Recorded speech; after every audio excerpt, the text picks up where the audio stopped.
Muy buenas tardes tengan todos ustedes. Antes que nada, quiero agradecerles su presencia en la reunión extraordinaria que tenemos los miércoles.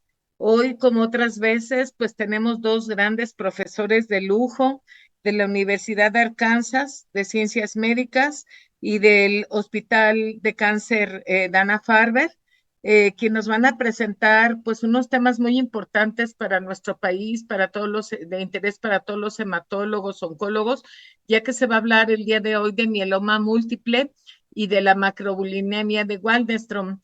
Como ustedes saben, la incidencia que tenemos en México de mieloma es de 1.3 casos por cada 100,000 habitantes.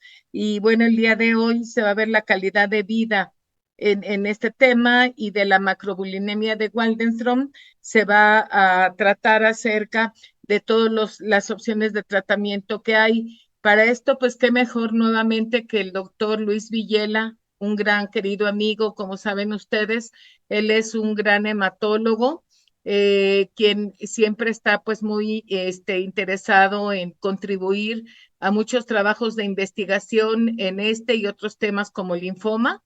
Entonces, pues sin más preámbulo, le doy la bienvenida a nuestro coordinador, el doctor Luis Villela, a nuestros grandes profesores y sobre todo a ustedes por estar en esta gran reunión que seguramente va a ser de mucho interés. Todavía no daban las 7 y ya había casi 100 ya presentes, esperando que entraran a la sala, y de diferentes países, incluyendo a Cuba, que como platicábamos con el doctor Luis Villela, es muy difícil que ellos a veces se puedan conectar, aunque ya hay muchos avances en la tecnología. Entonces, pues ya le damos la palabra al doctor Luis Villela.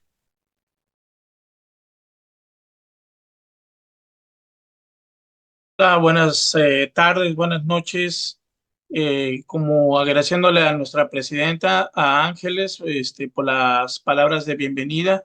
Y bueno, para mí es un honor tener a dos grandes exponentes en los temas que vamos a ver, al doctor Samer Al-Hadiri y a Jorge Castillo, que bueno, es un gran conocido mío y prácticamente pues una persona que siempre está involucrada cuando necesitamos que nos apoye con alguna plática. En primera instancia, bueno, pues el tema ya se los dijo la doctora Ángeles, mieloma múltiple y macroglobulinemia de Waldenström. Parecen lo mismo, pero no lo son, se tratan diferente y yo creo que va a ser una tarde, noche muy interesante con estos dos temas. Eh, Déjenme porque aquí está. Eh, por favor, no se les olvide, tienen aquí un QR para un cuestionario para evaluar el distrés moral y síndrome de desgaste que a veces sufrimos en hematología. Este es un cuestionario para poder contribuir a un estudio en el cual está aceptado por los comités de ética, por la AME, y que conduce Andrés Gómez, y que bueno, va a ser muy interesante poder contar con sus respuestas. Por favor, no se olviden, ya próximamente, 30 de octubre al 2 de noviembre, en nuestro Congreso Nacional va a haber estupendas pláticas, va a haber un ambiente muy bonito para reunirnos ahí. Es mi tierra, ahí viven mis padres.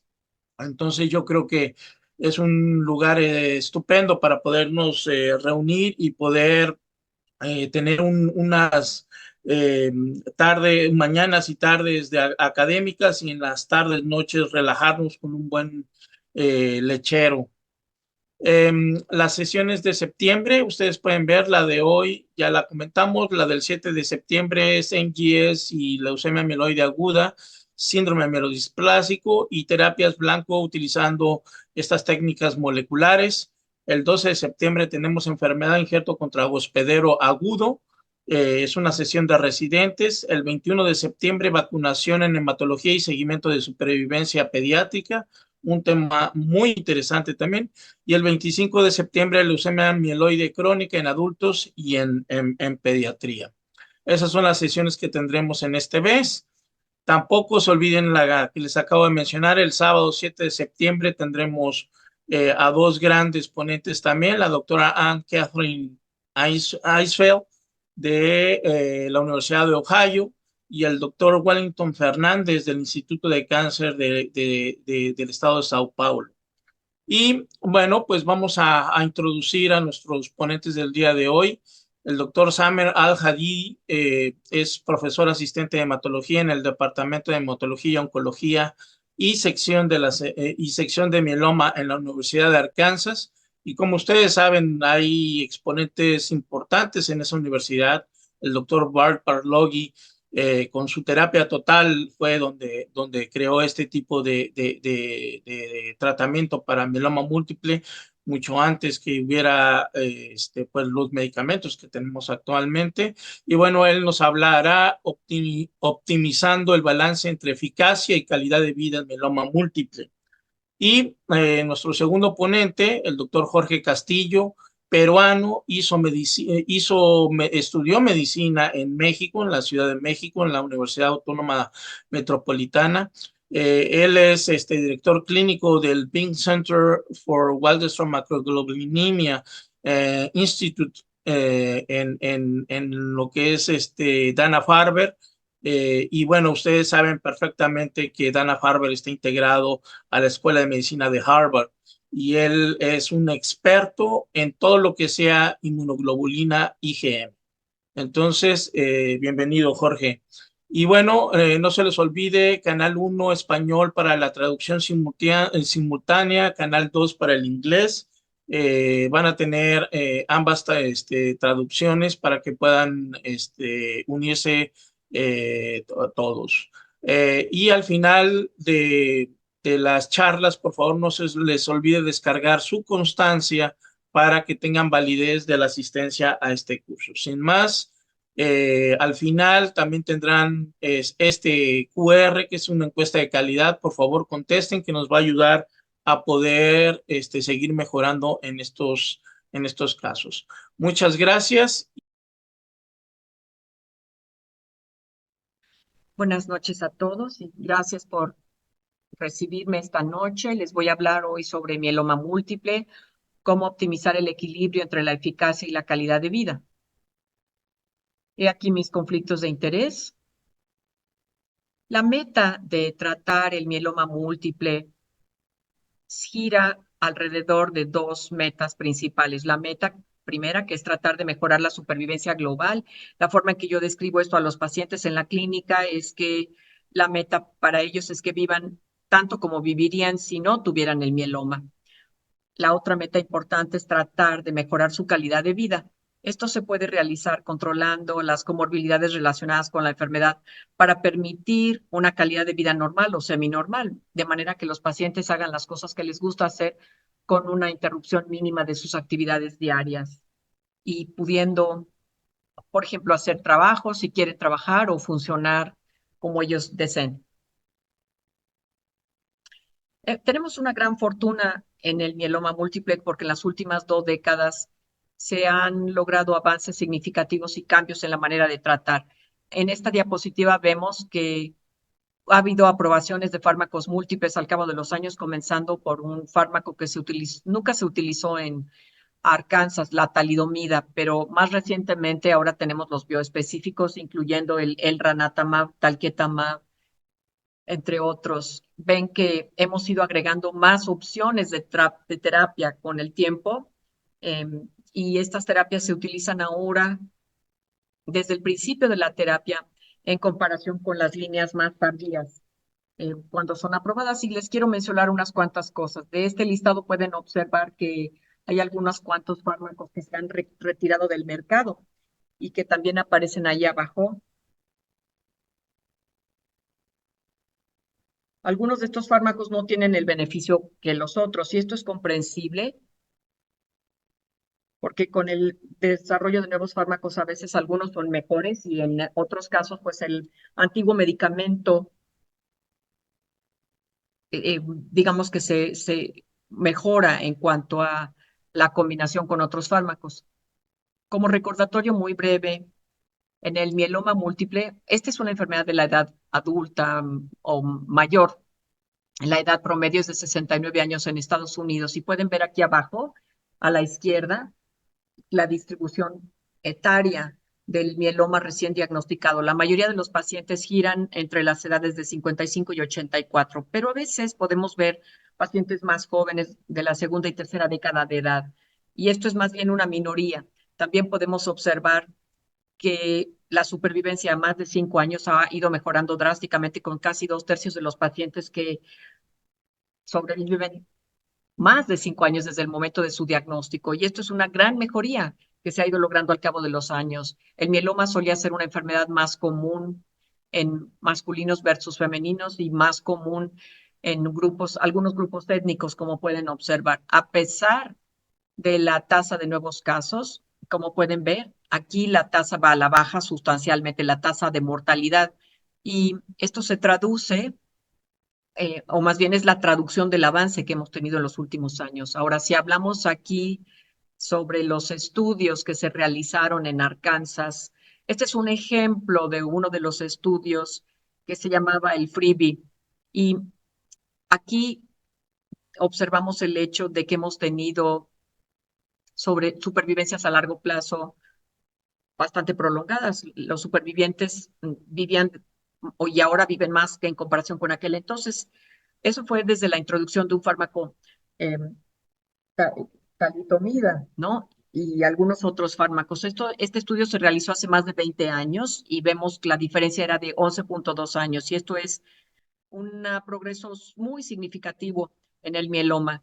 De hecho, existen como 42% de los pacientes que han vivido desde hasta 15 años a partir del diagnóstico, que es un gran avance. Si ven la sobrevida libre de progresión, la sobrevida libre de progresión es de cerca de 8 años con esta terapia y la sobrevida libre de progresión a 10 años es como del 45%. Y esto es gracias al abordaje de la nueva terapia. Hay un conjunto de pacientes, sin embargo, con seguimiento a 15 años que nunca requirieron un tratamiento después de estos 3 años tan intensivos de terapia.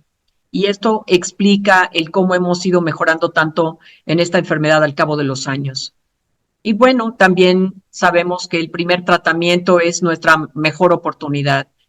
Si vemos la diapositiva, ya sea los pacientes candidatos o no candidatos a trasplante, ambas poblaciones, las tasas de deserción son bastante altas. La mayoría de los pacientes solo reciben un número más bajo de terapias, es decir, sobre todo los pacientes no trasplantados. Entonces hay que optar por el esquema que funcione mejor para ellos, porque esa sería su mejor probabilidad de controlar la enfermedad.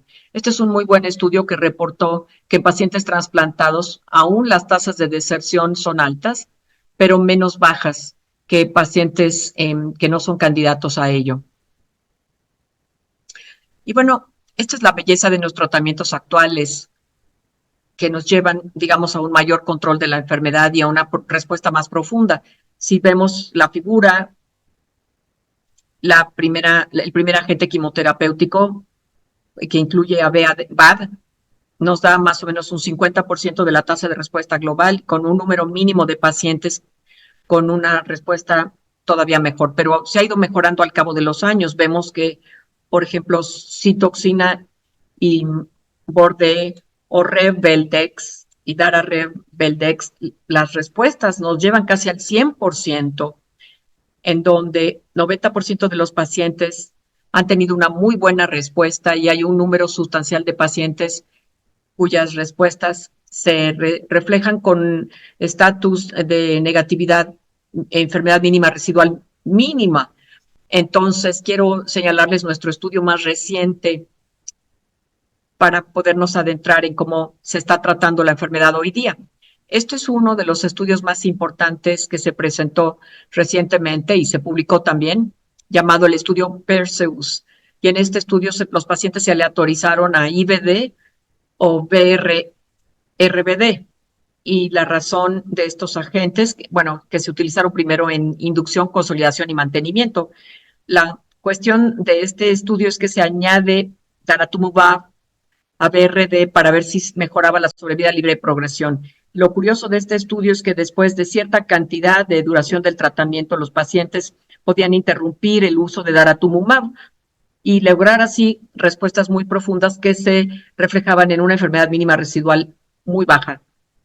Aquí vemos las curvas de Kaplan-Meier que se observan aquí, ambas, la sobrevida libre de progresión mejor con BAD, y vemos aquí la comparación de 4 a 8 meses, y eso se tradujo en un 58% de reducción de la progresión o muerte para pacientes que se les administró RBD.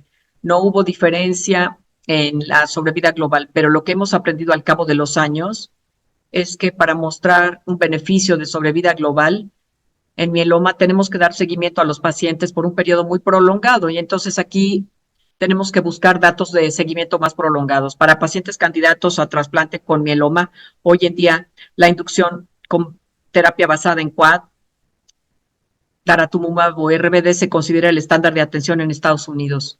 Pero también la terapia basada en QAD se utiliza para pacientes no elegibles para trasplante. Y esto es un estudio reciente que se presentó en la ASCO este año, en donde se observa la adición de los otros anti-CD38, cetuximab, a BRD, comparando esto con BRD. Y vemos que la sobrevida libre de progresión fue mejor con pacientes no elegibles a trasplante, como se refleja en la primera curva de Kaplan-Meier.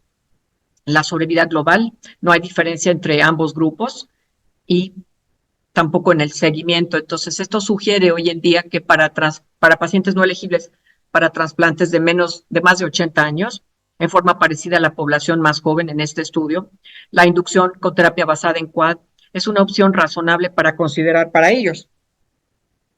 También utilizamos terapia basada en tripletes en pacientes no candidatos a trasplante. Sabemos que el uso de BEVA-RD en el estudio Maya con sobrevida libre de progresión y también la sobrevida global fueron mejores en estos pacientes que recibieron de entrada el daratumumab.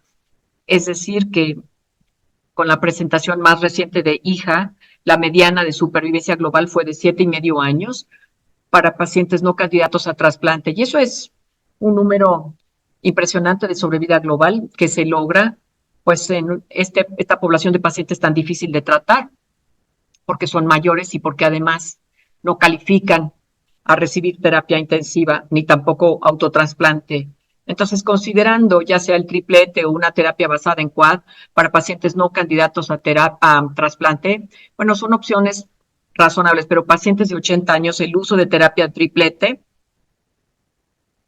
bueno, hay que considerar primeramente que la eficacia que vemos es importante, pero además tenemos un perfil de efectos secundarios muy bajo, a pesar de que se usan estos fármacos. Tenemos que tener en mente que el mieloma afecta la calidad de vida y podemos observar en estos dos estudios que se citan en la diapositiva. El primer estudio incluye las columnas en barra y nos muestran estrés postraumático, ansiedad, depresión en pacientes con mieloma múltiple. Y también 1 de cada 4 pacientes estaba afectado por estos padecimientos tan sustanciales. Pero también los pacientes tienen problemas para dormir cuando se les hace un diagnóstico de mieloma. Entonces, muchos pacientes, por ejemplo, reportan problemas para dormir con dolor o su incapacidad para realizar actividades diarias. Y podemos ver muchos estudios ahora que reportaron una alta incidencia de estos problemas en pacientes que tenían mieloma múltiple. Sin embargo, hoy en día cuando consideramos tratar a pacientes con mieloma, vemos no solo la edad y, por ejemplo, los sistemas de puntajes de fragilidad no existen para mieloma. Y esto es uno de los artículos de revisión que les cito para que los vean y vean ahí que hay muchos sistemas de calificación. Estos sistemas de calificación hablan de una diferencia que permite considerar la fragilidad del paciente, dependiendo de si el paciente termina con estos puntajes de fragilidad o no. Puede uno tratar de diseñar una opción de terapia que corresponda al paciente, porque la edad en sí sola es un mal reflejo de cómo le va al paciente. Podemos ver que algunos pacientes que empezaron aptos físicamente se convirtieron en vulnerables o frágiles. Y esto puede ocurrir por varias razones, pero quizá algunos pacientes eran menos aptos inicialmente por la enfermedad descontrolada y, bueno, pues pudieron tolerar a pesar de esto las terapias, pero también debemos de saber que tratar a los pacientes con el mismo tratamiento con diferentes grupos de edad resulta en desenlaces diferentes. Este es un buen resumen en una tabla que nos da múltiples estudios clínicos con diferentes agentes y nos dan la tasa de respuesta física, digamos, con la sobrevida global y sobrevida libre de progresión para los pacientes, y luego nos dan datos de fragilidad para pacientes mayores. Si ven uno de los estudios que se utilizaron acá, por ejemplo, la sobrevida libre de progresión fue de 20.6 meses en todos los pacientes, pero solamente de 29 meses en pacientes frágiles. Y esto es importante de recordar porque estos pacientes, si reciben el mismo tipo de tratamiento, pues van a tener diferentes desenlaces. Y esto indica que para pacientes frágiles o ancianos, el uso de un tratamiento usual intensivo no es apropiado. En cambio, el utilizar una terapia menos intensiva quizás sea la manera de proceder. Este es otro ejemplo en donde el uso de esquemas que contienen daratumumab resulta en diferentes puntajes dependiendo del puntaje de fragilidad. Si vemos, por ejemplo, el primero, el de fragilidad, los pacientes frágiles y los no frágiles, la eficacia difiere entre ellos. Entonces, la tasa de respuesta libre de progresión de pacientes frágiles fue casi 10% menos que los no frágiles. Vemos aquí más o menos la misma terapia y la sobrevida libre de progresión no fue tampoco igual para todos los grupos. Sus respuestas fueron más bajas para la terapia y esto indica que los pacientes responden de diferente manera dependiendo de su índice de fragilidad. Y bueno, en todas las malignidades hematológicas, incluyendo el mieloma múltiple, bueno, no es tan fácil reportar la calidad de vida. Y este es uno de los trabajos que hemos realizado para considerar la calidad de vida relacionada con la salud, medida en base a fármacos para tratar malignidades hematológicas. Y ven que casi la mitad de esos estudios ni siquiera recabaron datos relacionados con la calidad de vida. Si estos datos se recabaran en una métrica para determinar la calidad de vida, entonces muchos de ellos no reportaron pues el desenlace en cuanto a calidad de vida relacionado con la salud. Y esto es muy importante en el caso de mieloma y también de otras malignidades hematológicas. Si vemos otra investigación, uno se da cuenta de que la mayoría de los pacientes, por ejemplo, con mieloma diagnosticados, si se mueren, no mueren por el mieloma, mueren por otras causas relacionadas con el tratamiento, por ejemplo, o otras comorbilidades. Y esto es un muy buen análisis que evalúa 3.700 pacientes candidatos a trasplante. Se les evaluó por 15 años y se les trató. Y se lleva a crear estas 4 métricas: el recuento plaquetario bajo, etapa 3 del sistema ISS, un estado funcional bajo de acuerdo a la OMS, mayor que 1, en la edad de más de 60. Y lo que se encontró es que todos estos, mientras más factores de estos tenga el paciente, mayor riesgo tendrá de infección severa y o muerte relacionada a infección en pacientes con mieloma diagnosticado. Y en este estudio, pues vemos que hasta 25% de estos pacientes tienen algún factor de riesgo mínimamente. Entonces, todo esto hay que considerarlo al tratar a estos pacientes. El tratar mieloma es más que tratar al mieloma únicamente, sino que se requiere de muchos otros parámetros que se resumen en esta diapositiva, que incluyen el manejo del dolor, la prevención de la trombosis, la salud ósea, el manejo de la anemia, la prevención de infección, inmunización y vacunación, y evaluar y tratar las otras comorbilidades de los pacientes. Aquí les damos unos cuantos ejemplos. Los pacientes con mieloma diagnosticado desarrollan dolor intractable, por ejemplo, por fracturas. Y en esos pacientes, pues la prioridad es controlarles el dolor y mantenerlos bien controlados mientras que al mismo tiempo empezamos el tratamiento, porque esta fractura se relaciona con la calidad de vida. ¿no? Y será sumamente importante. Se pueden utilizar, por ejemplo, cifoplastia, algún analgésico o algún otro método que pueda ayudar al paciente. También hay que ver cómo prevenir la trombosis, que es muy importante dentro del mieloma, también la prevención de infección. Todos los pacientes, por ejemplo, requieren aciclovir para evitarles la culebrilla o el herpes, y también los pacientes requieren las vacunas anuales, sobre todo post-trasplante, y también evitar infecciones que son prevalecientes en mieloma.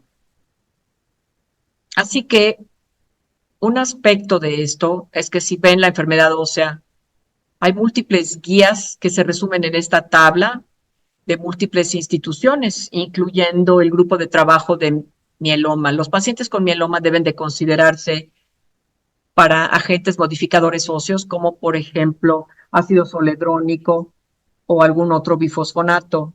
Y la razón por la que les ofrecemos estos tratamientos es que al hacerlo así, podríamos evitar que ocurran más factores y fortalecer al hueso, sobre todo que los pacientes con mieloma pueden tener también un diagnóstico concomitante de osteoporosis. Y también es muy importante recordar que la cifoplastía o procedimientos de aumento vertebral en general tienen múltiples indicaciones que se tienen que considerar en los pacientes. Por ejemplo, hay pacientes que llegan con fractura vertebral aguda, con dolor agudo, severo, y bueno, lo que se puede hacer con estos pacientes es tratar la cifoplastía para minimizar el dolor y mejorar la calidad de vida. Y aquí tenemos algunas indicaciones y contraindicaciones para pacientes con mieloma de someterse a vertebroplastía.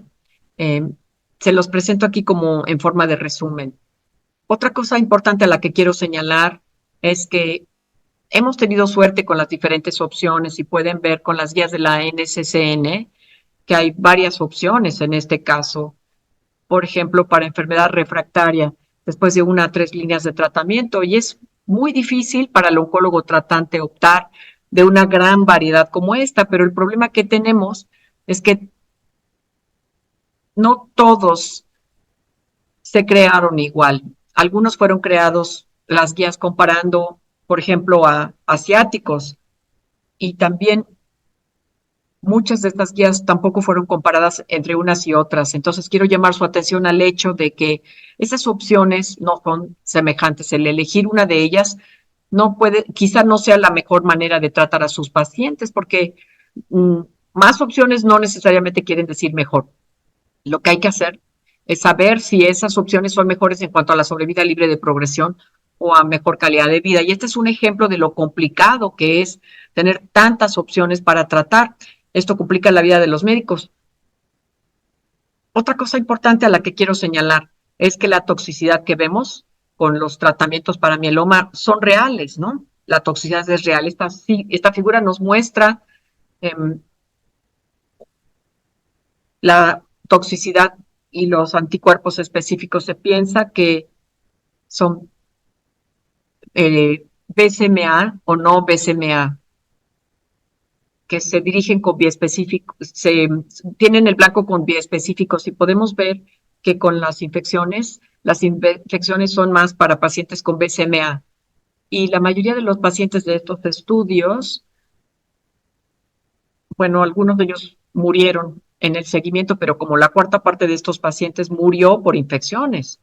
Y es por eso que es tan importante considerarlo, y no es específico para anticuerpos biespecíficos, sino también para terapia CAR-T. Vemos que la causa número 1 de mortalidad con recaídas, es decir, que los pacientes mueren por otra causa que no sea enfermedad descontrolada, habla de infección.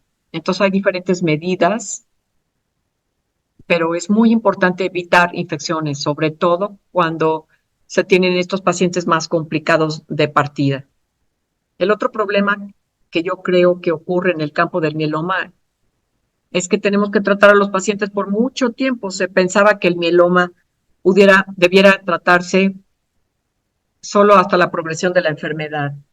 Y yo creo que esta manera de pensar ahora está pasando en la dirección contraria, en donde los pacientes deben de ser tratados por una duración finita. Y como ven en la diapositiva anterior que les presenté, con el estudio Freebie, que esto es un ejemplo, a los pacientes se les trataba antes por 3,5 años sin importar cómo respondieran. Y luego se les suspendía el tratamiento y uno podría argumentar que hay un número importante de pacientes que por muchos años requirieron el tratamiento y más o menos la tercera parte de estos pacientes se consideró curado de su enfermedad, específicamente si tenían mieloma de riesgo estándar. Entonces, la terapia continua realmente no permitía a los pacientes vivir felices, número uno, pero además tampoco es la manera en que nuestros pacientes consideran que es ser curados. Esta es una muy buena encuesta que se realizó preguntando a los pacientes qué significaba para ellos quedar curados del mieloma. La mayoría de los pacientes dicen que algo muy importante para poder decir que el mieloma está curado es poder suspender el tratamiento y no tener evidencia de la enfermedad. Y yo creo que ahora ya tenemos las herramientas para llegar a esta meta. Y de hecho ya la alcanzamos en la tercera parte de los pacientes, de acuerdo con los estudios previos que les mostré. Espero que podamos mejorar y mejorar también el número de pacientes con este buen control de la enfermedad de largo plazo. Otra cosa muy importante es el hecho de cuando manejamos esos tratamientos, sin importar la edad de los pacientes y sin importar su fragilidad, pues se les dan en forma parecida. Y esto es un estudio que contempla, por ejemplo, la dosificación de Metasona a dosis mayores o menores. En la época en que solíamos usar la dexametasona, 40 miligramos por 4 días. Y bueno, hoy son 40 miligramos por una vez a la semana o hasta menos. Y este estudio encontró que la dosis más alta de dexametasona resultaba en una peor supervivencia. Y hoy no se recomienda para la gran mayoría de los pacientes el quedar bajo esta alta dosis de esteroides, porque era tan alta la dosis de esteroides que encontrábamos que era dañina para los pacientes. Si ustedes piensan en los pacientes y en su punto de vista, es posible que tengamos otras comorbilidades. El darles la dosis que se utiliza en otro sentido quizá no sea la mejor manera para tratar a los pacientes. Yo creo que es muy importante cuando hablemos con públicos como ustedes, pero también con los pacientes de Estados Unidos, la gente batalla con esto. Yo creo que esta batalla es todavía mayor cuando se trata de pacientes que viven en todo el mundo, ¿no? Porque los pacientes que necesitan terapia de mieloma es muy caro, y incluso en Estados Unidos, incluso con cobertura de seguro, muchos pacientes acaban teniendo que pagar ellos mismos. Y esto es un análisis de los pacientes a quienes les preguntamos qué tanto habían pagado de su propio bolsillo. Y hay muchos pacientes que han pagado enormes cantidades de dinero por su mieloma. Podemos ver que los gastos del bolsillo, más o menos en la tercera parte de pacientes, podría llegar a más de $5,000. Y para el ingreso medio de la mayoría de las familias, quizá esto no sea asequible. Por ejemplo, el Reflemed, que es un medicamento genérico, todavía cuesta más de $20,000 al mes inicialmente, ¿no? Y bueno, muchos pacientes acaban recibiendo un copago muy alto que tienen ellos que sufragar. Por eso es que se hace la aseveración de que tenemos que trabajar más arduamente para que estos tratamientos se logre que sean más asequibles y que estén más disponibles para todos los pacientes en el mundo. Y voy a concluir aquí. Primero, hablemos de los desenlaces de mieloma.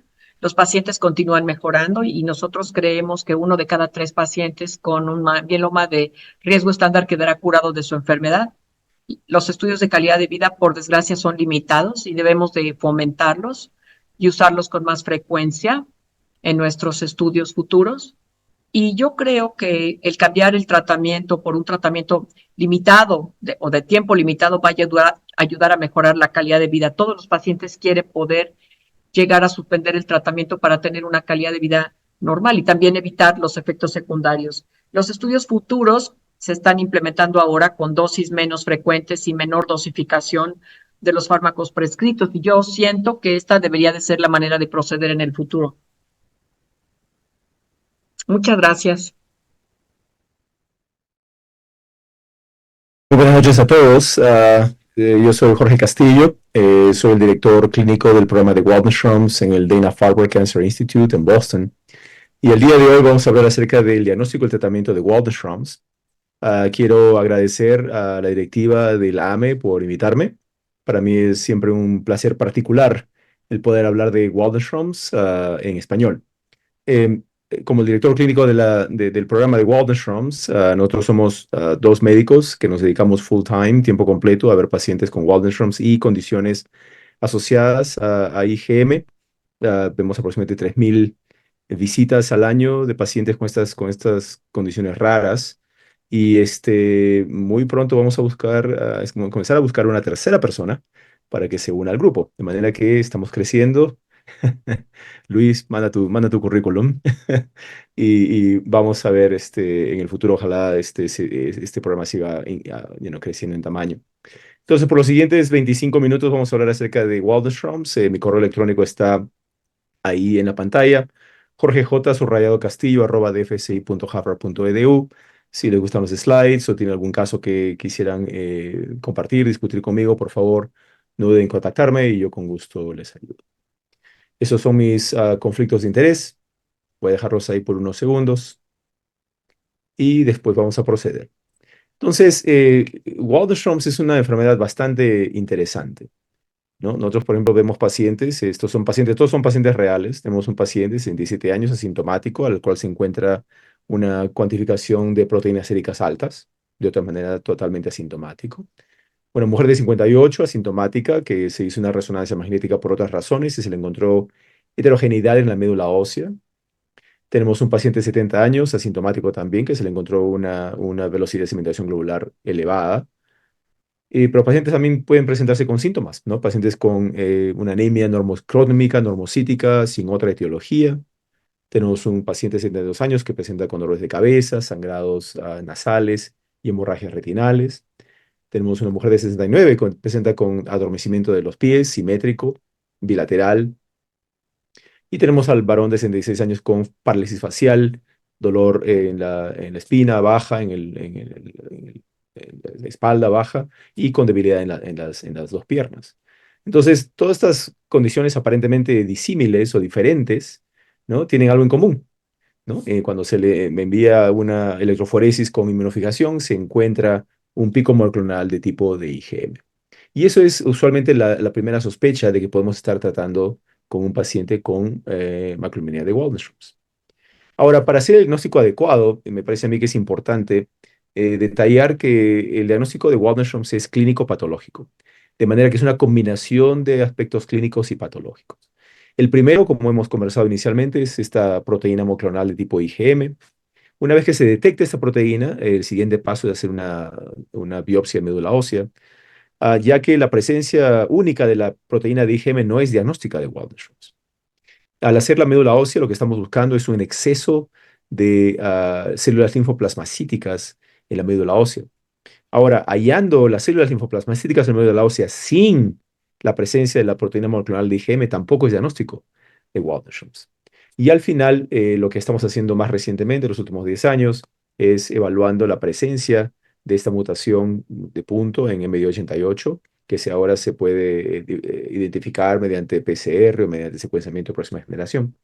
Ahora, la presencia de estas mutaciones se ve en más del 90% de pacientes con Waldenström's, pero no es única de Waldenström's. Pacientes con LLC, con zona marginal, con MGAS, pueden tener esta mutación también, de manera que ninguno de estos tres criterios aislado es diagnóstico de Waldenström's. Pero si uno pone los tres al mismo tiempo, juntos en el mismo paciente, me parece a mí que la especificidad para el diagnóstico de Waldenström's aumenta bastante.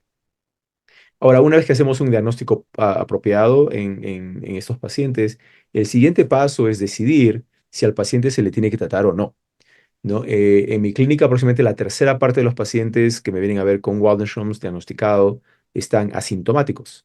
Y en esta gráfica a la derecha podemos ver cómo aproximadamente de un estudio de 439 pacientes asintomáticos al diagnóstico se les siguió a través del tiempo.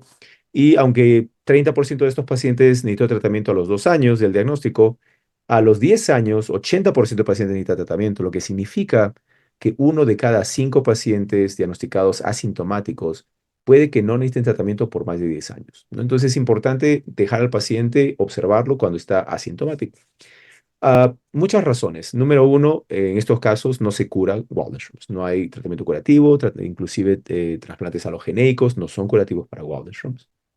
Número dos, pacientes asintomáticos tienen una sobrevida normal, ¿no? Entonces pueden disfrutar décadas de vida. Esto es un estudio de la Clínica Mayo que se presentó hace un par de años. Y los tratamientos que tenemos, aunque son muy buenos, promueven resistencia y causan toxicidad en un paciente que de otra manera no tendría ningún otro problema y está viviendo su vida normalmente, ¿no? Por todas estas razones, observar al paciente asintomático es lo apropiado. Ahora, uno puede calcular el riesgo de comenzar tratamiento en el futuro y desarrollamos con el doctor Mark Bustoros, que ahora estaba en el Dana-Farber en ese tiempo y ahora está en Cornell, eh, diseñó un calculador en el cual uno puede acceder, ¿no? En la página web awmrisk.com y uno entra ahí y te da esa pantallazo, el de la izquierda, y uno puede ingresar el porcentaje de involucramiento de la médula ósea, el nivel de IgM, el nivel de beta 2 y el nivel de albúmina. Estos valores tienen que ser sacados casi al mismo tiempo, ¿no? No vale utilizar la médula ósea del 2020 con el IgM del 2024, casi todos al mismo tiempo. Y uno cliquea ahí abajo donde dice Calculate Risk Score y eso nos da el riesgo del paciente de comenzar tratamiento en el futuro. De manera que hay tres grupos. El paciente es con bajo riesgo, en el cual el tiempo medio de tratamiento es 9 años. El riesgo intermedio, en el cual el tiempo de tratamiento es 5 años. Y el riesgo alto, en el cual el tiempo de tratamiento es 2 años, ¿no?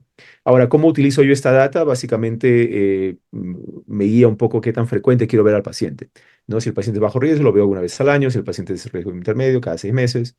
El riesgo alto cada 2, 3 meses, dependiendo del curso clínico. Pero esto no me dice quién necesita tratamiento, ¿no? Estos pacientes todavía deben ser observados sin intervenciones.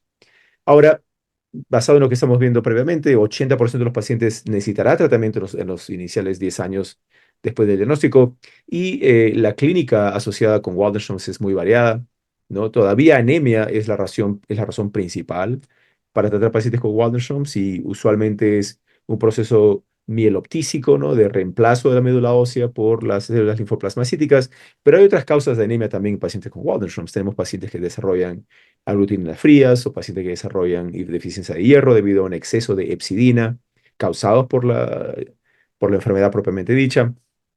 Y también tenemos algunos casos de anemia autoinmune de anticuerpos tibios. Otras presentaciones clínicas características son la síndrome de hipertricosidad, la neuropatía, que estaba hablando inicialmente. Algunos pacientes desarrollan amiloidosis de tipo AL y muy rara vez uno puede ver derrames pleurales, daño renal, inclusive o el síndrome de Bing-Neal, que es básicamente la afectación del sistema nervioso central causada por Waldenström.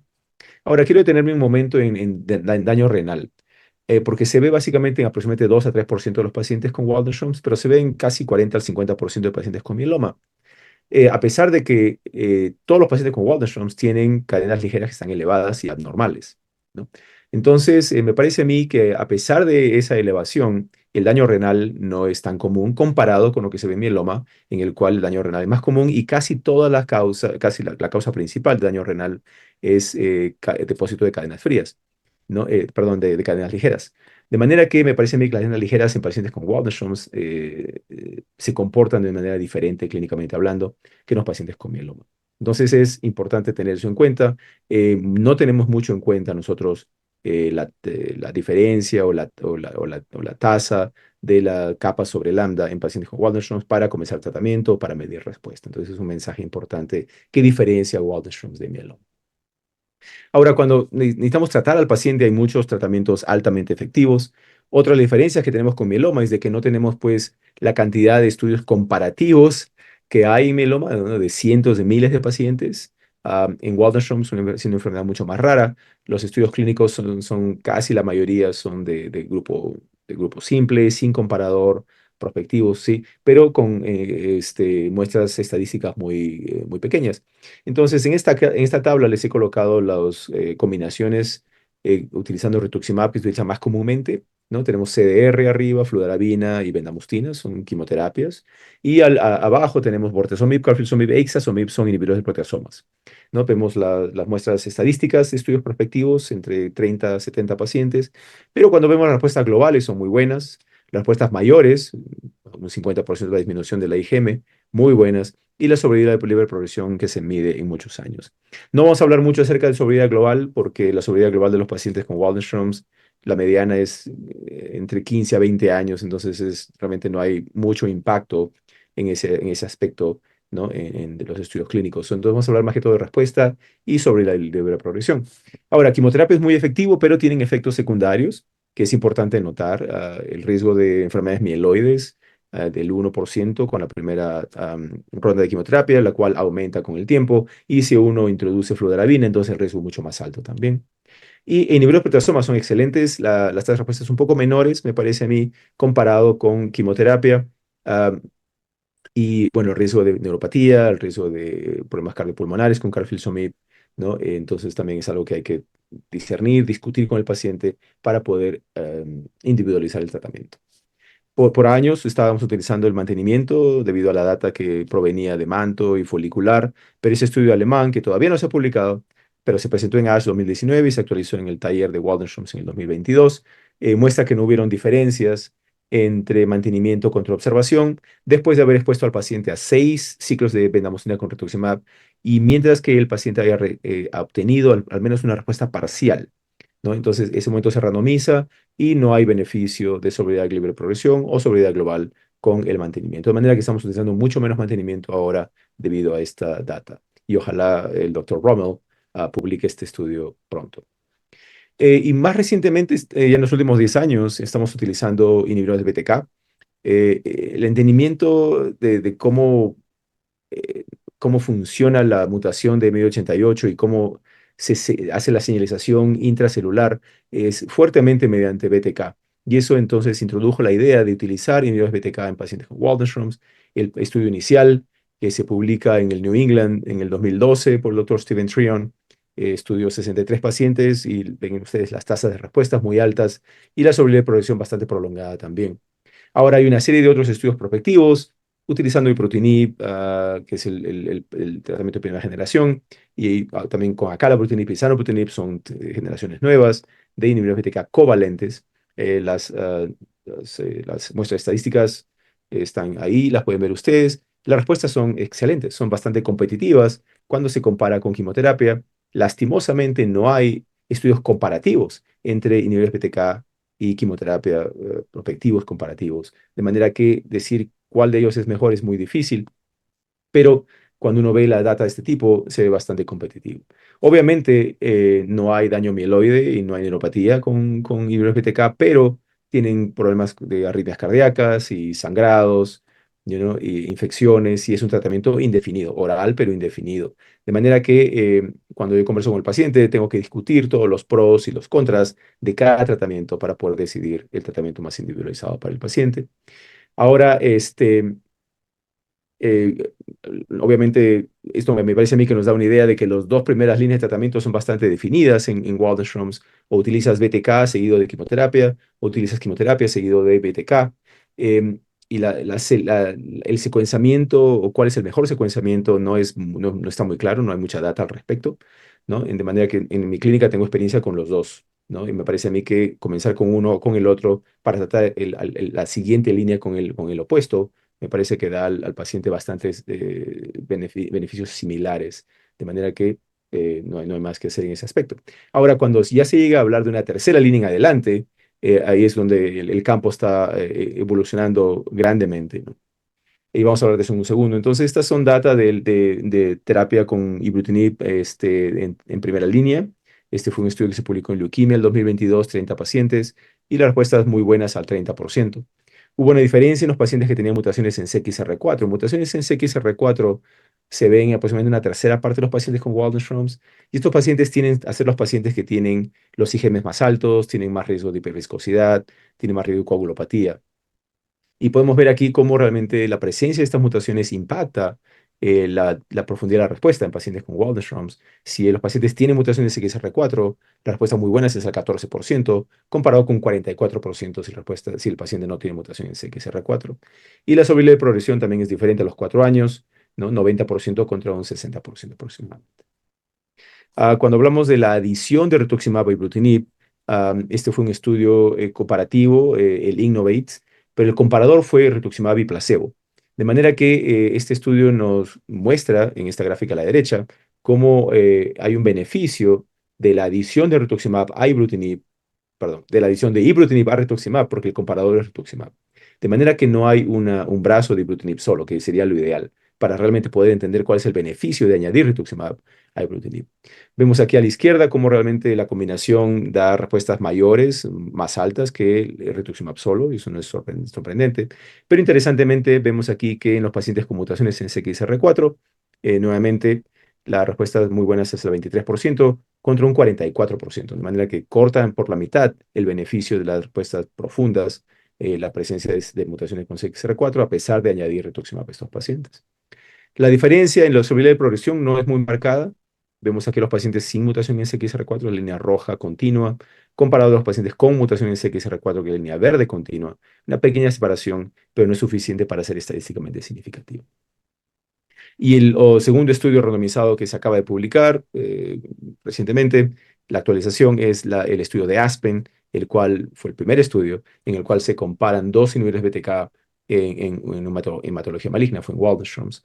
Esto se publicó inicialmente en Blood 2020 y en ese momento no había diferencias en la survival de progresión. En esta actualización del 2023 se ve una pequeña separación entre zanubrutinib e ibrutinib, favoreciendo numéricamente a zanubrutinib, pero no fue estadísticamente significativo. Donde sí hubo diferencias fue en los efectos secundarios, el riesgo de, específicamente a largo plazo, el riesgo de fibrilación auricular, hipertensión, diarrea, sangrado e infecciones fue un poco fue menor con zanubrutinib. Neutropenia casi parecido, sino un poco superior con zanubrutinib por lo menos al comenzar el tratamiento. De manera que a razón de todo esto, me parece a mí zanubrutinib se ha vuelto el inhibidor de BTK de elección para tratar pacientes con Waldenström's que no han sido previamente expuestos a inhibidor de BTK covalente. Ahora, estos inhibidores BTK se utilizan durante años. Tenemos pacientes que ya han estado en ibrutinib 12 años y continúan en ibrutinib respondiendo bien, ¿no? Pero hay efectos secundarios de estos tratamientos y como las terapias son indefinidas, hay mayor riesgo de tener efectos secundarios mientras pasa más tiempo. La doctora Saroshek, que trabaja conmigo en la clínica, es compañera junior, hizo este estudio en el cual colectamos data de 400 pacientes con Waldenström's tratados con ibrutinib y evaluamos qué pacientes necesitaron una reducción de la dosis debido a toxicidad. Entonces vimos que aproximadamente la cuarta parte de los pacientes necesitó una reducción de la dosis y vimos que los pacientes mayores de 65 y mujeres eran los que tenían el mayor riesgo de tener efectos secundarios necesitando una reducción de la dosis. Ahora, lo interesante fue de que aproximadamente 2/3 partes de los pacientes a los cuales se les redujo la dosis, los efectos secundarios mejoraron en esos pacientes. Específicamente mejoraron los aspectos musculoesqueléticos, los cambios, las erupciones cutáneas, los síntomas gastrointestinales, todo eso mejoró mucho. Lo que no mejoró mucho fueron los sangrados y no mejoraron mucho las arritmias tampoco, ¿no? Y la segunda parte interesante de este estudio fue que el 80% de los pacientes mantuvo la respuesta, ¿no? Por 3, 4 años después de la reducción de la dosis. De manera que en lugar de cambiar el tratamiento o descartar el inhibidor BTK, uno puede disminuir la dosis, ¿no? Y mantener la respuesta y hacer que el paciente continúe con un tratamiento que lo está beneficiando. Ahora estamos utilizando esta estrategia mucho con zanubrutinib también. Es más fácil porque son 4 pastillas al día comparado con ibrutinib, que son 3 dosis, 3 niveles de dosis. Y estamos ahora colectando nuestra data con zanubrutinib para poder evaluar y ver si hay similitudes con lo que hallamos con ibrutinib. Cuando hablamos de tercera línea, entonces venetoclax es algo que estamos utilizando en la clínica, es un inhibidor de BSL2.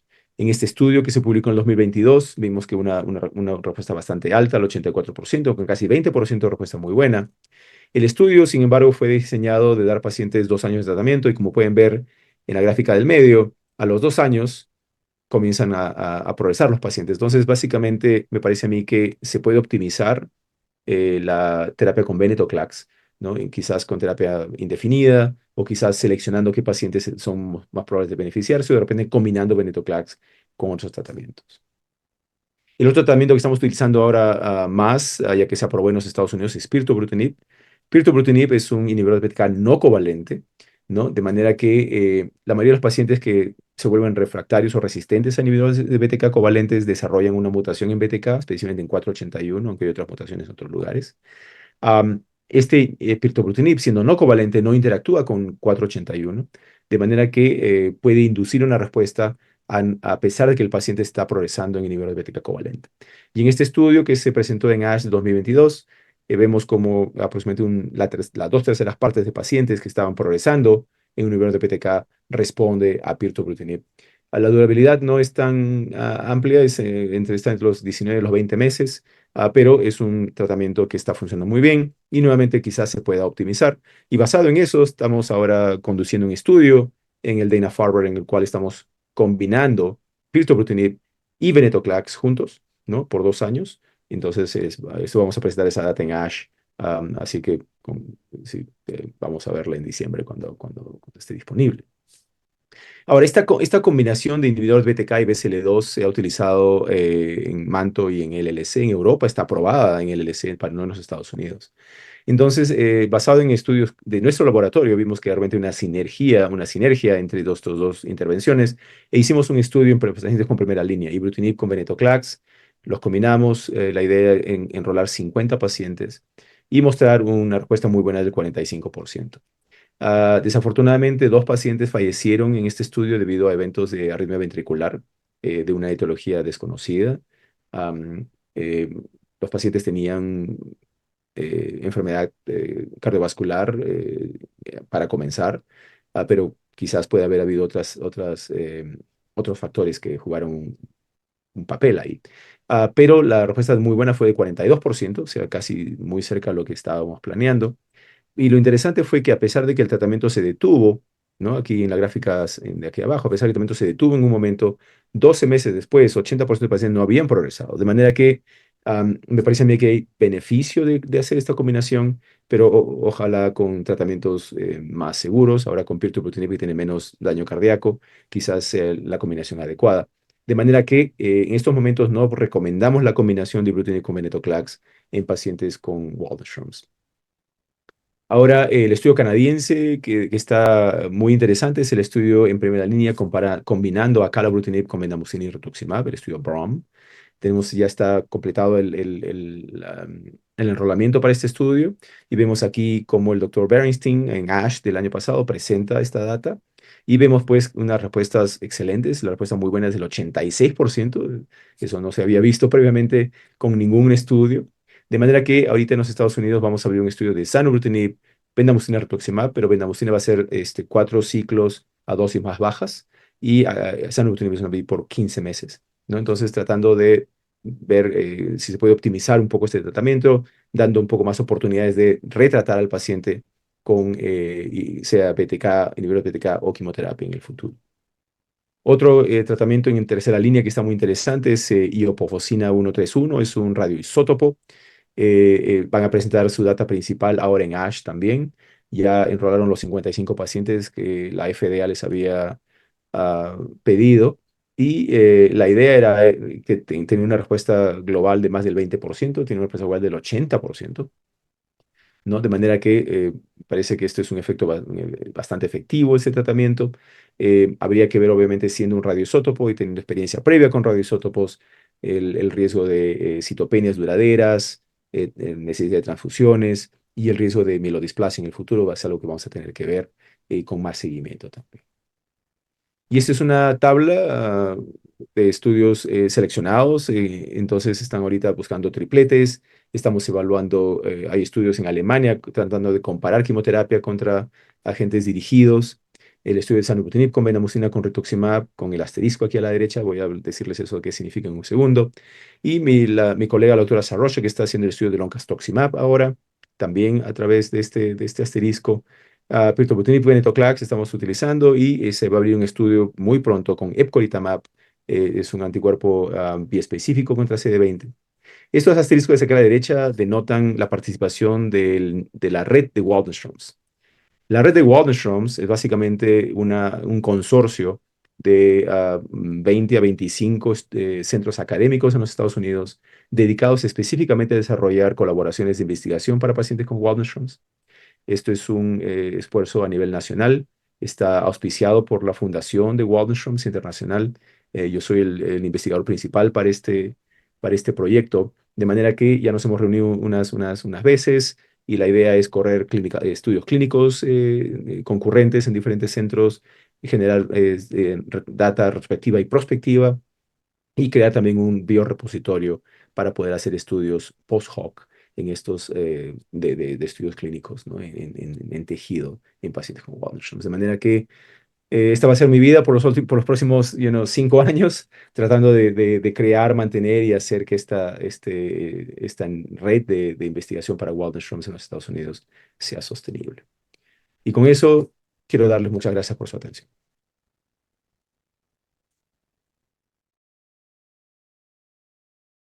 Bueno, pues entramos en una pequeña mesa de debate. Tenemos suficiente tiempo para contestar dudas. Quiero agradecer antes que nada a Janssen por el apoyo académico que nos está dando y para tener a los ponentes que ustedes están disfrutando. Y bueno, anunciarles que tenemos 471 asistentes al evento y son 14 países y créanme o no, hay una persona de Angola. Entonces, bueno, hasta allá estamos llegando. Eh, Hay algunas preguntas que nos han hecho de las personas conectadas. Voy a tratar de ir alternando una a una para que no se me aburra alguno de los ponentes y no me obligue a hacer chistes porque, bueno, no quiero distraerlos. La primera pregunta es para el doctor Samer. Menciona primero de decir que lo mandan a felicitar, excelente ponencia. Y la pregunta que realiza Lourdes Magne Apaza dice: ¿cuánto sería la dosis de corticosteroide o dexametasona recomendada en los recientes estudios? Después yo creo que es la gráfica que usted mostró de 40 a 20 miligramos, que iban peor con 40 que con 20. Yo creo que a eso se refiere la pregunta. Ahora, los estudios actualmente sí están sugiriendo una reducción de dexametasona.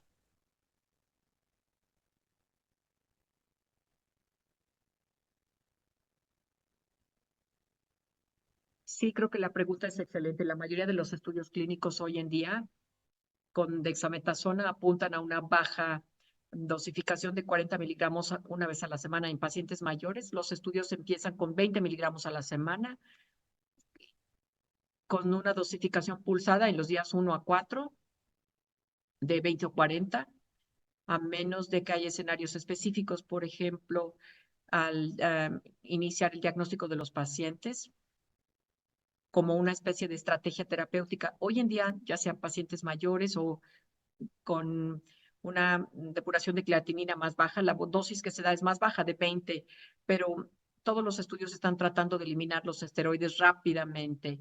Y en mi práctica, de hecho, yo nunca empiezo con más de 20 miligramos para cualquier recién llegado a la semana y bajo el esteroide lo antes posible dentro de mi, digamos, recorrido terapéutico para mieloma en estos pacientes. Muchas gracias, doctor. La siguiente pregunta es de Rosmelvik Becerril Loaiza y es para ti, Jorge. Eh, ¿Cómo haces la diferencia entre una macroglobulinemia de Waldenström versus un mieloma múltiple IgM? Sí, ese es mi vida todos los días.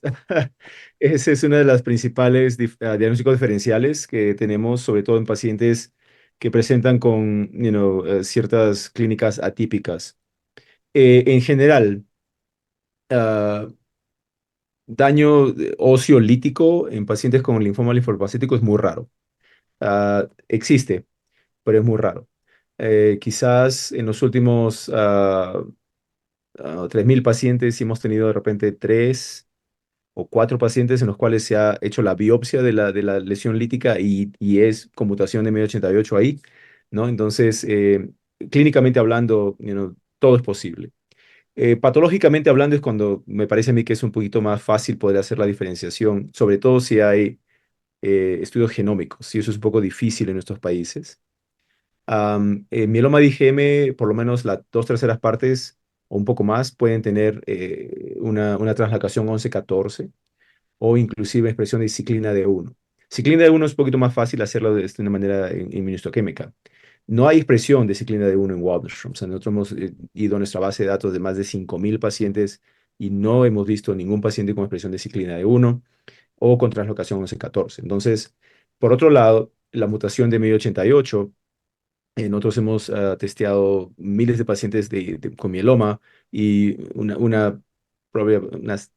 docenas de pacientes con mieloma de IgM y no hemos visto M88 en mieloma. Me parece a mí que M88 sustancialmente exonera mieloma de algún tipo y la presencia de ciclina D1 o translocación C14 exonera la presencia de Waldenströms, ¿no? Entonces, de esa manera me parece a mí que se hace la diferenciación patológica. Ahora, cuando no hay diferenciación patológica o es difícil hacer estudios genómicos, uno tiene que, en la clínica, ¿no? Entonces, como te decía, daño renal, 2%, lesiones líticas, 1 en 1000, ¿no? Entonces, tendría que verlo un poquito de esa manera, ¿no? Muy bien. Bueno, hay otra pregunta de Ana Montserrat González Núñez. Y es una pregunta que yo creo que puede ir muy bien para los dos, para el doctor Samer y para ti, Jorge, en el sentido de que yo creo que un enfoque en el smoldering mieloma, doctor Samer, cuándo empezar el tratamiento, cómo hacer el seguimiento, qué tanto tiempo para realizar el seguimiento. Y en tu caso, Jorge, sería ya en pacientes con macroglobulinemia de Waldenström, que tú sugieres que se haga mejor un watch and wait o irlo siguiendo estrechamente, para ti, ya que sería lo clínico, lo de laboratorio o lo patológico que te obligaría a empezar tratamiento. Empezamos con el doctor Samer.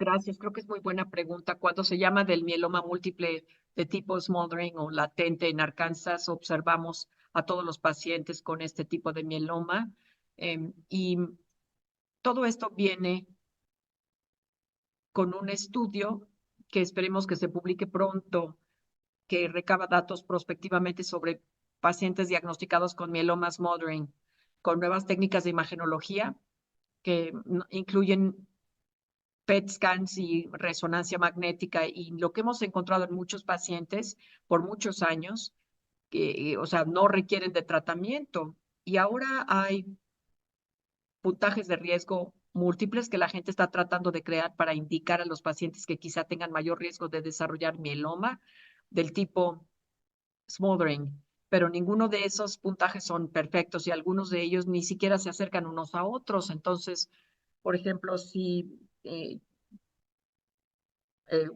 utilizas un sistema, se considera que el paciente es de bajo riesgo y el otro de alto riesgo. Entonces, en el caso de los pacientes con smoldering myeloma, consideramos a los de alto riesgo, que inicialmente se definen por más células plasmáticas en médula ósea y por altas cantidades de proteína y también cantidades elevadas de proteínas totales.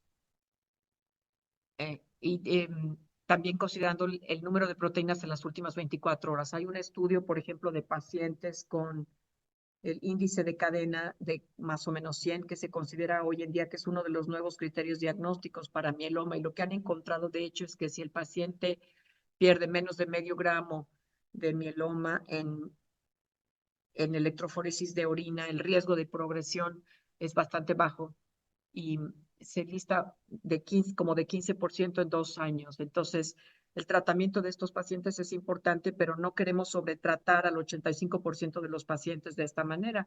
Yo creo que en este escenario preferimos observar a los pacientes. Y si los pacientes progresan, lo que hemos visto en la clínica es que la mayoría de los pacientes van a progresar con una nueva lesión que sea asintomática. Entonces, son una resonancia o un PET scan con estas lesiones en donde se inicia el tratamiento en ese momento. pero es así como nosotros lo hacemos ahora. El último comentario que les quiero hacer es que actualmente en Estados Unidos no hay ningún tratamiento aprobado para el smoldering mieloma. Por eso se recomienda tratarlo, pero no se tiene una aprobación para ello. Nuestra recomendación en donde yo practico es observar a todos los pacientes y si tienen esta tendencia al alza de mieloma o de aumento en las células plasmáticas, entonces es cuando consideramos iniciar el tratamiento, pero la mayoría de los pacientes que tienen resultados estables simplemente los sometemos a observación. Muchas gracias. Jorge. Pues sí, para los smoldering Waldenströms, realmente nosotros no tratamos esos pacientes, ¿no? Entonces, am, como les repetía, la mortalidad, perdón, la expectativa de vida de esos pacientes es totalmente normal, ¿no? Entonces, la única razón para tratar a algún paciente totalmente asintomático que no tiene ningún tipo de síntomas sería quizás mejorar la expectativa de vida, pero realmente no vemos eso. Número dos, cuando los pacientes se vuelven sintomáticos, usualmente no es un proceso muy rápido, es un proceso bastante lento. Entonces, uno va de una hemoglobina de 14 a 13, a 12, al año y medio. Entonces, realmente no es algo precipitoso, ¿no? O algo que cause algún problema principal. O la IgM va de 2000 a 3000 a 4000 cada 2 años, cada 3 años. Entonces, realmente no es algo que necesite un tratamiento agudo o rápido, que el paciente, ¿no? Si lo está siguiendo, no creo que haya ese problema. Ahora, si el paciente se presenta agudamente con un síntoma, es diferente, pero ese paciente muy probablemente no haya sabido que tiene Waldenström smoldering, ¿no? Y se presenta con un proceso agudo. Pero el paciente que se sabe que es smoldering y uno lo está siguiendo cada 3, 6 o 12 meses, va a ser muy raro que este paciente se enferme de una manera muy aguda y que la morbilidad lo deje pues, en mal estado. Por todas esas razones, yo no trato a pacientes smoldering. Yo espero a que el paciente desarrolle algún tipo de síntoma. Ahora, habiendo dicho eso, ¿no? El grupo de pacientes que tienen alto riesgo tienen mucha ansiedad y a esos pacientes les gustaría ser tratados y quizás que ese es un grupo de pacientes en el cual uno podría hacer un estudio si uno quisiera hacerlo con gente motivada hasta cierto punto, ¿no? En eso estamos discutiendo eso como grupo, ¿no? Con terapias que obviamente no serían muy tóxicas, ¿no? Entonces no estoy pensando pues darle inhibidores de TK indefinido o biespecíficos a este tipo de pacientes, ¿no? Pero quizás, vitamina D, quizás metformina, alguna cosa de ese tipo que son con terapias no tan tóxicas, quizás uno podría pensarlo, ¿no? Pero estamos todavía decidiendo como grupo qué es lo que hay que hacer en esos casos. Ahora, muy rara vez yo trato pacientes que están asintomáticos y muy rara vez. Entonces son casos muy específicos. Uno de ellos es que el IgM está por encima de 7000, hasta yo me pongo nervioso y entonces en ese momento trato al paciente. La otra es si el paciente tiene cambios retinales, a pesar de que no tiene síntomas, si tiene cambios retinales sugestivos de hiperviscosidad, a pesar que no tenga ningún tipo de síntoma, yo usualmente trato a esos pacientes también, porque ya obviamente hay algún tipo de cambio tisular y lo que se ve en el fondo de ojo es lo que está ocurriendo a nivel de microcirculación en todas partes del cuerpo, ¿no? Entonces, ¿para qué esperar a que el paciente tenga una hemorragia retinal, ¿no? Si ya tiene la formación de chorizo, ya tiene otro tipo de hemorragias microscópicas, entonces para ese caso se trata al paciente, ¿no? O inclusive cuando la hemoglobina está por debajo de 8, ¿no? Ya, sobre todo de pacientes añosos, ¿no? Aunque algunos pacientes pueden tolerar hemoglobinas muy bajas porque es un progreso una progresión muy lenta, entonces pueden esos pacientes tolerar, ¿no? Hemoglobinas muy bajas. Pero inclusive en esos casos, por debajo de 8, ¿no? Si el paciente es más joven, debajo de 7, en ese momento ya comenzaría el tratamiento, a pesar que el paciente se sienta bien. Pero nuevamente, todas esas excepciones que hago de tratar pacientes asintomáticos son extremadamente raras, ¿no? Digamos, menos del 3% de los pacientes que termino tratando. Muy bien, muchas gracias, Jorge. La siguiente pregunta es de Lisbeth Teresa Hidrogo Aliaga, es para el doctor Samer, y es con respecto a, nos mostró una tabla de hay diferentes escalas para medir fragilidad en mieloma múltiple. A veces es complicado y más en las clínicas de Latinoamérica donde la carga asistencial es demasiada, más de 20 pacientes a veces en un día, en cierto tiempo, y es complicado poder realizar escalas muy complicadas. Entonces, ¿qué escalas sencillas, rápidas pudiera usted sugerir a los colegas latinoamericanos para llevarse 1 o 2 minutos simplemente en hacerla y poder tener rápidamente algo en relación a la fragilidad del paciente? Creo que es muy buena la pregunta, como se indicó que estas escalas, bueno, primero que nada son muchas, ¿no? Y algunas son muy complejas, algunas otras requieren de tiempo para entrar en la actividad de actividades de la vida diaria, ¿no? Puede ser difícil hacer en la clínica. Ahora, una de las medidas un poco burdas que creo que es muy bueno de realizar es preguntarle al paciente, pedirle su punto de vista, por ejemplo, que se levante de la silla, que camine, que se vuelva a sentar en la silla, y esto nos va a dar mucha información. O en pacientes que se tardan tiempo en poderse poner de pie o en moverse o en regresar, por lo general no es lo mismo que si la persona lo puede hacer fácilmente. Esto es como una buena métrica.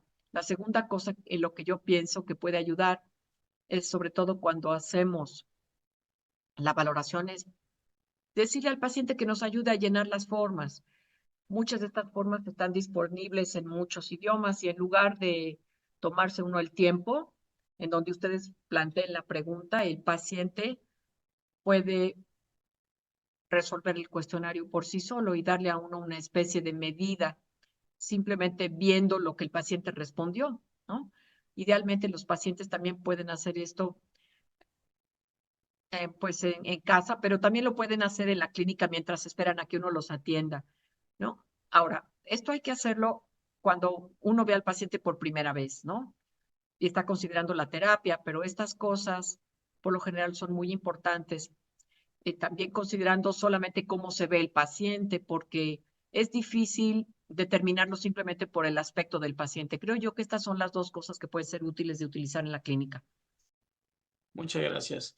Aprovecho, Jorge, muy poco se habla, o por lo menos yo no te he escuchado hablar sobre fragilidad en macro de Waldenström.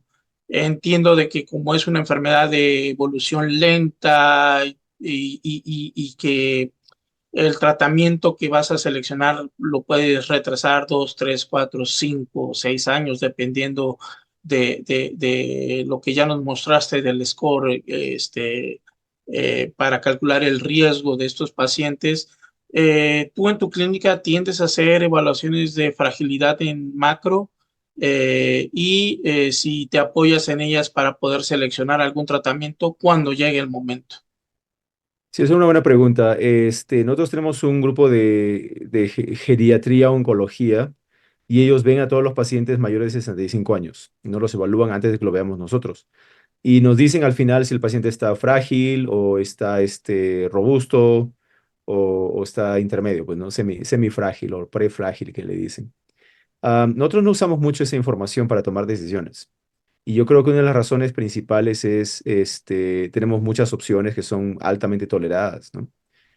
Muy poco utilizamos nosotros, comparado con Latinoamérica, por ejemplo, casi no usamos R-CHOP nosotros para Waldenström's, ¿no? La mayoría es Venda R y damos dosis más bajas de Venda R de lo que está recomendado en lo usual. Este, Cuando usamos inhibidor BTK también comenzamos con dosis más bajas en pacientes mayores o pacientes más frágiles, ¿no? Pero no es que tomemos la decisión debido a eso, ¿no? Entonces, es más que todo, uno lo ve al paciente, lo evalúa, ¿no? De manera un poco informal hasta cierto punto, y uno toma la decisión basada en eso, ¿no? Hay un estudio que se publicó justamente de este grupo en Waldenström's, donde realmente pareciera que, por lo menos en ese estudio, de que fue mucho más importante la valoración de fragilidad en pacientes con, linfoma difuso y otros linfomas, más que en Waldenström's, ¿no?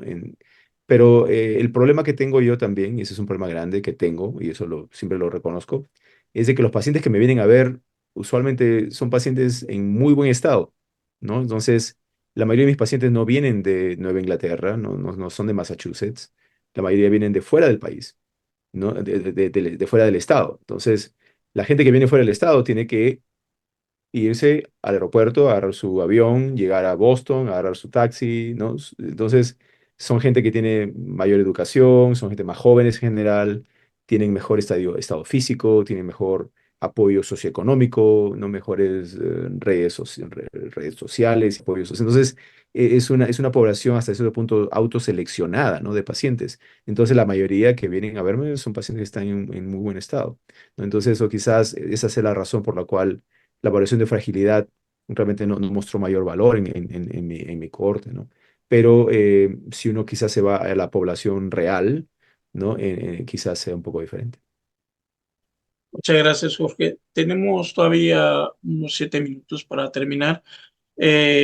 Y quisiera hacerle una pregunta al doctor Samer. Él hablabas de ir personalizando los tratamientos y más en personas de mayor edad para evitar toxicidad y no disminuir la calidad de vida al dar un tratamiento que a veces los damos el mismo tratamiento a todos, independientemente si es frágil o no frágil, si tiene alguna característica en especial.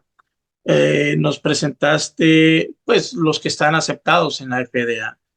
Mi pregunta es, ¿cómo usar las drogas aprobadas en FDA en fases 3 para personalizar en pacientes frágiles? Es decir, los estudios están diseñados para cierta población con ciertas características, pero no hay estudios que específicamente te evalúen a los pacientes frágiles. Podrán entrar algunos, pero no están totalmente diseñados para estos.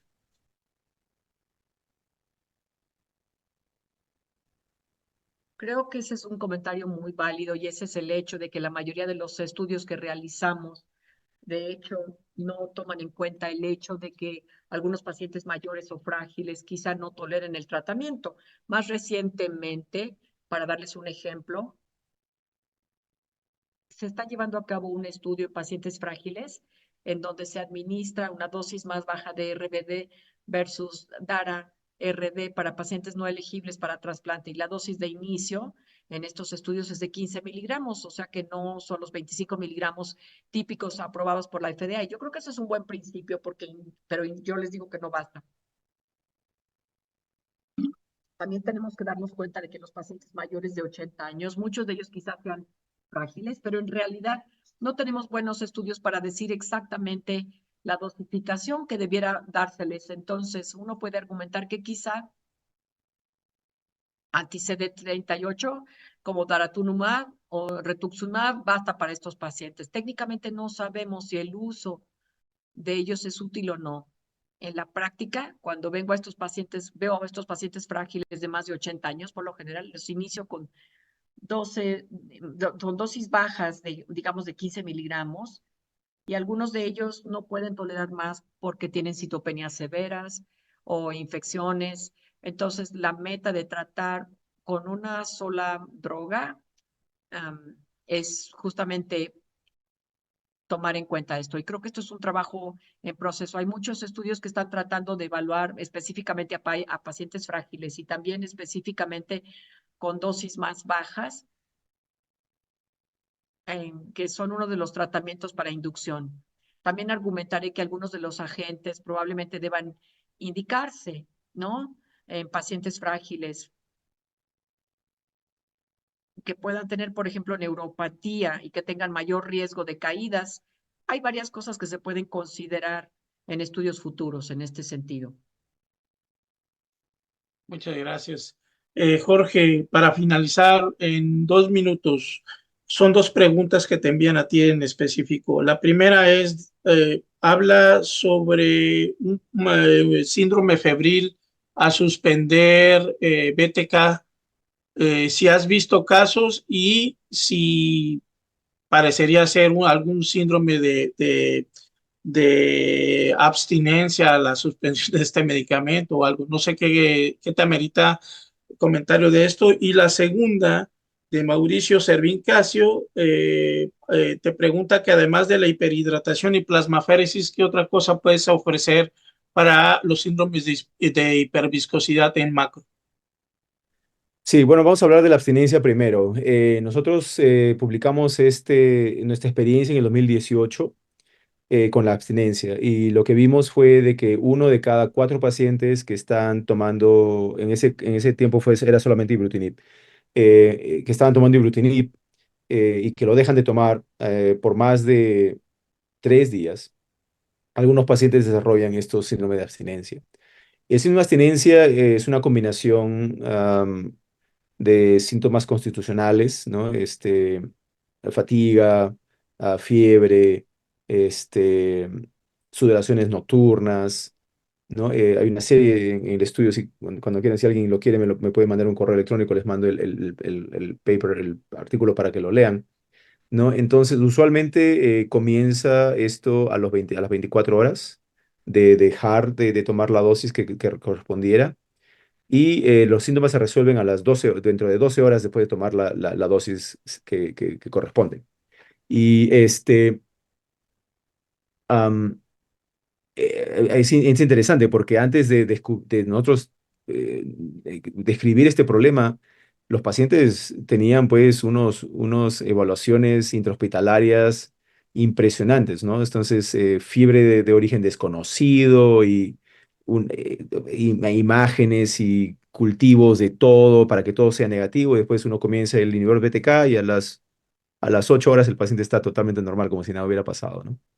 Entonces, depende mucho del paciente. O sea, si un paciente tiene abstinencia, siempre va a tener abstinencia. Y si el paciente no tiene abstinencia, nunca va a tener abstinencia. Entonces, no sabemos realmente por qué depende eso. Sabemos que es definitivo, depende del paciente. O sea, no es que el paciente tenga una vez abstinencia, otra vez no. O sea, siempre lo va a tener y nunca lo va a tener. Entonces, siempre le preguntamos al paciente y cuando el paciente ya tiene, lo ponemos en la nota. El paciente abstinencia, de manera que ya sabe el paciente, sabe toda la gente de la clínica que el paciente va a tener abstinencia. Damos pacientes esteroides, son dosis bajas de prednisona, 10 miligramos 2 veces al día o 20 miligramos una vez al día, y con eso modera un poco los síntomas. Y obviamente tratamos de reducir el tiempo en que el paciente tiene que dejar de tomar, ¿no? Por ejemplo, para una colonoscopía, usualmente son 5 días, en estos casos decimos, bueno, 3, ¿no? Y pendientes si el paciente va a sangrar o no va a sangrar, ¿no? Ahora, lo interesante de todo es de que la mitad de los pacientes que tienen estos síntomas tienen una elevación de la IgM que corresponde a progresión de la enfermedad. La otra mitad no. Entonces no es realmente la progresión de la enfermedad durante el tiempo en que uno deja de tomar lo que causa los el síndrome de abstinencia. Entonces nosotros creemos que es realmente una tormenta de citoquinas específicamente, ¿no? Lo cual, obviamente, la razón por la cual esteroides funcionan bien, esa es la razón. Y quizás mediada por CXL13, ¿no? Específicamente, hay unos estudios que se hicieron al respecto del proceso inflamatorio en Waldenström's, pero realmente esa es la implicancia. Entonces hay que saber si el paciente tiene o no tiene, a decirle al paciente que puede tener, ¿no? Uno de cada cuatro. Y la experiencia con sanopritinib es bastante parecida, o sea, no es diferente. Yo creo que eso es bastante me parece aplica a todos los covalentes. Realmente no sé la experiencia con no covalentes, porque todavía no tenemos mucha experiencia con ellos, con respecto a lo que es abstinencia, pero no me sorprendería si realmente estos pacientes puedan tener también una abstinencia con esos de ahí. Ahora, la segunda pregunta fue con respecto a... Aparte de la hidratación y de la plasmaféresis, ¿qué otra terapia para síndrome de hiperviscosidad? Nada más, o sea, para tratamiento agudo de la hiperviscosidad, ¿no? Porque Sí. si comienza el paciente con inhibidor BTK y a las 4 semanas el IgM está bajando, la hiperviscosidad se va a mejorar. Pero realmente el tratamiento agudo de la hiperviscosidad es realmente hidratación y plasmaféresis, nada más.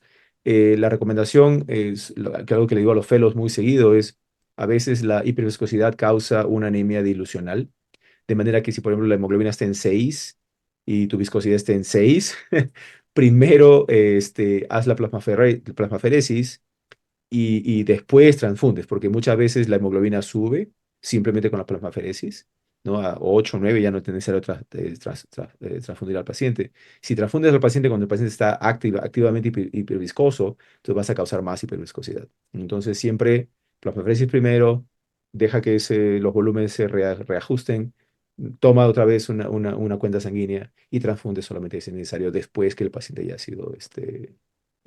sido filtrado, ¿no? Muchas gracias, Jorge. Muchas gracias, doctor Samer. Quiero agradecerles. Fue un tiempo fantástico el haberlos tenido aquí y que nos compartan su experiencia en dos temas muy interesantes. Y bueno, pues nada más decirles, 517 fueron los que tuvimos en audiencia. Y ahora nuestra presidenta pues cerrará este evento académico.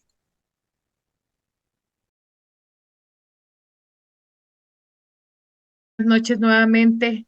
Antes que nada, pues agradecerles a nuestros dos grandes profesores, el doctor Samer, el doctor Jorge, quienes se encuentra aquí en México y mañana dará una sesión en el Hospital del INCAN, y por supuesto al coordinador, al doctor Luis Villela. Como comenté al inicio de la sesión, pues son dos temas muy importantes a quien nos dedicamos a la hematología, tanto el mieloma como la macroglobulinemia de Waldenström. Y bueno, hoy los doctores nos llevaron desde, por ejemplo, como comentaba el doctor Samer, las dosis menos frecuentes que mejora la calidad de vida de los pacientes de mieloma, y todas las opciones de tratamiento que nos comentó el doctor Jorge Castillo. Entonces, pues no me queda más que agradecer. Fue una reunión como muchas, muy exitosa, con más de 500 asistentes y más de 14 países. Así que muchísimas gracias. Gracias a todos los compañeros que se reunieron a esta gran reunión, y pues estamos aquí esperando volver a contar con su presencia, profesores, en futuras reuniones, y pues muchísimas gracias a todos. Buenas noches.